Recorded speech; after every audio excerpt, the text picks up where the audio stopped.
श्री स्वामी समर्थ. नमस्कार मंडळी. आज आहे कार्तिकी एकादशी. आषाढी एकादशी, कार्तिकी एकादशी या एकादशींना विशेष महत्त्व आहे. हा जो दिवस आहे तो अत्यंत महत्त्वपूर्ण असतो. भगवान विष्णूंची या दिवशी आपल्या हातून जी काही सेवा घडेल ती भगवान विष्णू आनंदाने स्वीकार करतात आणि तिचं पुण्यफळ सुद्धा आपल्याला देत असतात. म्हणूनच कार्तिकी एकादशीला आपल्याला खूप साऱ्या सेवा करायच्या असतात. त्याचबरोबर या दिवशी तुम्ही जर काही उपाय केले तर ते उपायसुद्धा फलदायी ठरत असतात. म्हणूनच आजच्या व्हिडिओमध्ये मी तुम्हाला सांगणार आहे, संध्याकाळी तुम्ही 9च्या आतमध्ये एक दिवा जो आहे तो लावायचा आहे.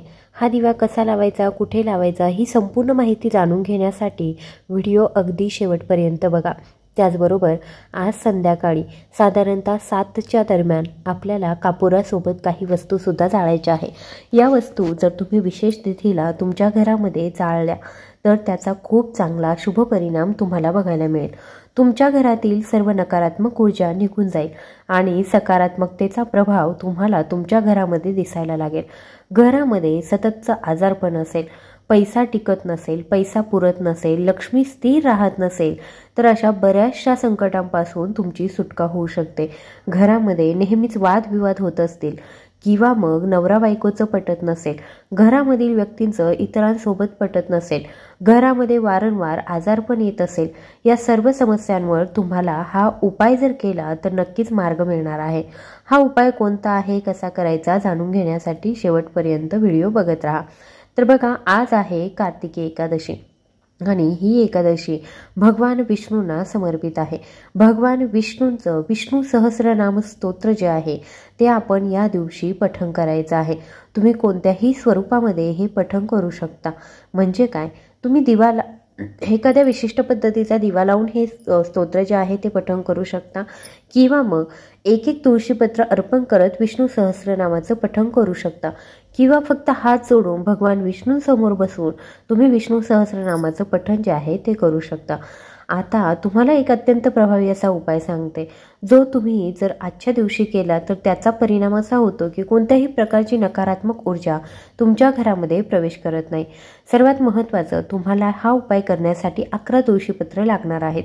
हा उपाय तुम्ही कोणत्याही एकादशीला करू शकता. असं नाही आहे की आजच्याच एकादशीला करा. जी पण महिन्यातल्या 2 एकादशी येतात तर त्यांनासुद्धा तुम्ही हा उपाय करू शकता. त्याच्यामुळे काय होतं, हा उपाय केल्याने तुमच्या घरामध्ये कोणत्याही प्रकारची नकारात्मक ऊर्जा प्रवेशच करत नाही. मुख्यद्वारावरती तुम्हाला 11 तुळशीपत्र घ्यायचे आहेत. या 11 तुळशीपत्रांची माळ बनवायची आहे आणि ही माळ तुम्हाला तुमच्या मुख्यद्वारावरती कोणत्याही एका बाजूला लटकवून द्यायची आहे किंवा अडकवायची आहे. अशी माळ जर तुमच्या मुख्यद्वारावरती असेल तर कोणत्याही प्रकारची नकारात्मक ऊर्जा तुमच्या घरामध्ये प्रवेश करणार नाही. दुसरा महत्त्वाचा उपाय म्हणजे कापूर.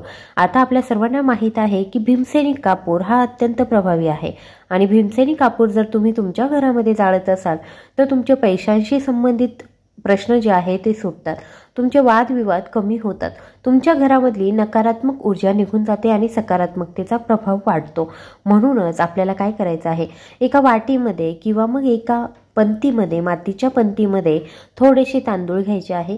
या तांदळांवरती आपल्याला 2 कापूर ठेवायचे आहे. या कापरावरती आपल्याला 2 लवंग आणि 2 वेलची ठेवायची आहे आणि हा कापूर जो आहे तो प्रज्वलित करायचा आहे. याच्यामध्ये तुम्ही थोडंसं तूपसुद्धा घालू शकता.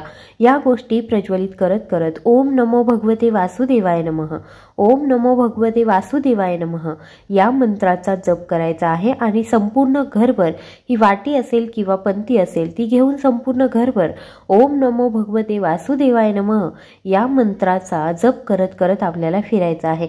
आणि त्याच्यानंतर शेवटच्या वेळी आपल्या मुख्यद्वारावरती ही पंती असेल किंवा वाटी असेल तर ती आपल्याला ठेवून द्यायची आहे. असं केल्यामुळे प्रत्येक कोपऱ्यातील नकारात्मक ऊर्जा दूर होते. प्रत्येक कोपरा जो आहे तो सकारात्मकतेने भरून जातो आणि तुमच्या घरामध्ये कोणत्याही प्रकारची वाईट बाधा, इडापिडा येत नाही. तर हा उपाय झाला कापुरासोबत जाळण्याचा. तिसरा जो उपाय आहे तो म्हणजे दिवा लावण्याचा.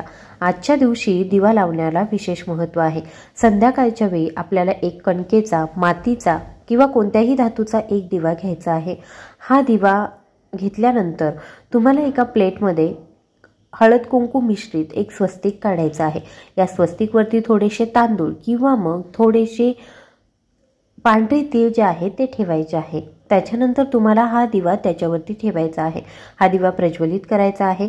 या दिव्यामध्ये आपल्याला 2 लवंग टाकायचे आहे आणि 1 वेळा विष्णू सहस्रनाम, 1 वेळा व्यंकटेश स्तोत्र किंवा मग 1 वेळा विष्णू सहस्रनाम, 1 वेळा कनकधारा स्तोत्र या स्तोत्रांचं तुम्हाला पठण करायचं आहे.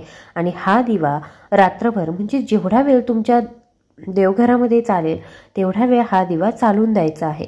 किंवा मग तुम्ही हाच दिवा उचलून तुमच्या मुख्य द्वारावरती सुद्धा नेऊन ठेवू शकता. आणि दुसऱ्या दिवशी जेव्हा हा दिवा शांत होईल किंवा मग त्याच दिवशी रात्री जेव्हा हा दिवा शांत होतो तर त्यावेळी तुम्ही हा दिवा जो आहे त्यातल्या त्या लवंग होती तर त्या लवंग तुम्ही तुळशीमध्ये काढून द्यायचे आहे.